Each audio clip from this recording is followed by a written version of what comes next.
জন্মের পর থেকেই আমরা হারাতে শিখি। প্রথমে হারাই মায়ের কোল, তারপর হারাই খেলনা, তারপর স্কুল জীবনের বন্ধুত্ব, শৈশবের হাসিগুলো।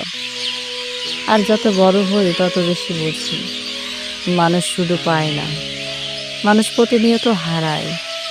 হারিয়ে যায় প্রিয় মানুষ, ভেঙে পড়ে গোড়া স্বপ্নগুলো।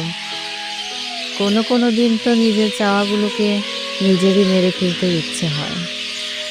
এভাবে একটু একটু করে আমরা নিজেকেও হারিয়ে ফেলি, কখনো সমাজের চাপে, কখনো পরিবারের চাহিদায়, আবার কখনো প্রিয় কারো ভালোবাসার অভাবে। জীবনটা আসলে অনেকটা ট্রেনের মতো, সব স্টেশনে কেউ না কেউ নেমে যায়, আর আমরাও শিখে ফেলি হারিয়ে ফেলার মধ্যে বেঁচে থাকা খুঁজে নিতে। তবুও সব